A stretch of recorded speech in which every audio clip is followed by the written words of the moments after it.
Centre पे party की, तो क्या डिसीजंस लिए गए, क्या रणनीति रहेगी अपनी? रणनीति बड़ी साफ है कि जनता के पास जाना है। दिल्ली के हर परिवार में एक केजरीवाल है, तो भारतीय जनता पार्टी ने केजरीवाल को गिरफ्तार करके बहुत बड़ी गलती कर ली है।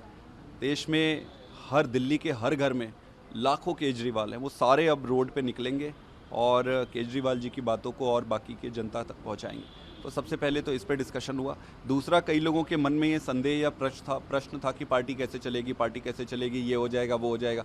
तो मैं सबको बता देना चाहता हूँ कि केजरीवाल जी के ऑर्डर से पार्टी पहले भी चलती थी, उनके ऑर्डर से पार्टी अभी भी चलेगी।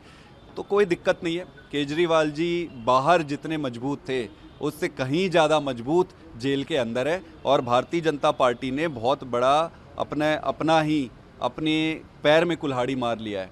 इनको बहुत महंगा और भारी पड़ने वाला है।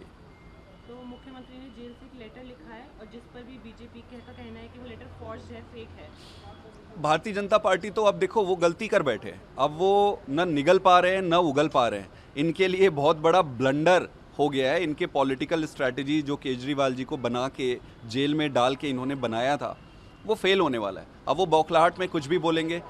आज दिल्ली में किसी भी 10 व्यक्ति से जाकर आप पूछो, 2 ही प्रश्न पूछो कि क्या केजरीवाल जी को गिरफ्तार करके मोदी जी ने ठीक किया है। सारे लोग 100% ये कह रहे हैं कि बहुत गलत किया है भाई साहब। आप दूसरा प्रश्न पूछो कि क्या आपको लगता है कि केजरीवाल जी को इस्तीफा देना चाहिए। सारे के सारे लोग कह रहे हैं कि कोई ज़रूरत नहीं है इस्तीफा देने का। ये मोदी जी का षड्यंत्र है। इनके षड्यंत्र में फंसना नहीं है। जेल से सरकार चलाएंगे। जनता ने आपको मैंडेट दिया। ये कौन होते हैं सरकार को बताने वाले केजरीवाल को कि इस्तीफा देना नहीं देना है?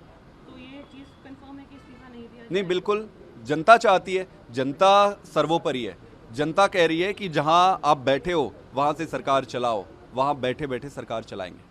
इंडियन अलायंस ने अपनी पीसी में कहा कि 31 मार्च को एक महा रैली करी जाएगी रामलीला मैदान में, डेमोक्रेसी को बचाने के लिए। बिल्कुल 31 मार्च का दिन तय हुआ है, और पूरी दिल्ली से, हर घर से, हर परिवार से लोग आएंगे और वहां पर एक साथ मिलकर केजरीवाल जी के समर्थन में खड़े रहेंगे सारे।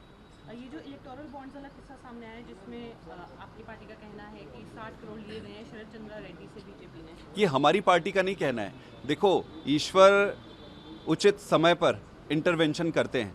3 ऐसे महत्वपूर्ण घटनाएं घटी है, मैं आपको बताता हूं। सबसे पहला जो हुआ वो है चंडीगढ़ में। ये जो वोटों की और चुनाव की चोरी कर रहे थे, उसमें ये पकड़े गए। तो भगवान ने अपनी छड़ी घुमाई और जो वो वीडियो रिकॉर्डिंग था उसको, वीडियो को ऑन कर दिया। वहाँ पे रिकॉर्डिंग हो गई कैमरा में, उसमें ये फंस गए। उसके बाद दूसरा, ये जो इलेक्टोरल बॉन्ड वाले मैटर पे इनने कभी सोचा नहीं था कि चुनाव के पहले ये आएगा, पर चुनाव के पहले इनकी चोरी पकड़ी गई। इन्होंने जितने धंधे बनाने के लिए जो चंदा लिया था उस लिस्ट में पकड़ा गया। उसके बाद तीसरा, इन्होंने अपने पैर में कुल्हाड़ी मार लिया केजरीवाल जी को जेल में डाल के। इस चंदे के मामले में हम कुछ नहीं कह रहे, जनता के सामने है। जिस व्यक्ति ने ये कहा पहले कि केजरीवाल जी का कोई लेना देना नहीं है, उसके बावजूद उसको जेल में इन्होंने डाला, फिर उससे पैसे लिए, फिर उसको छोड़े। तो पहली किस्त उसने उसको बेल मिलने से पहले दिया, बाकी का पैसा उसने जेल से छूटने के बाद, बेल मिलने के बाद दिया। तो ये पूरा धंधा, सेटिंग, यही सब चल रहा है।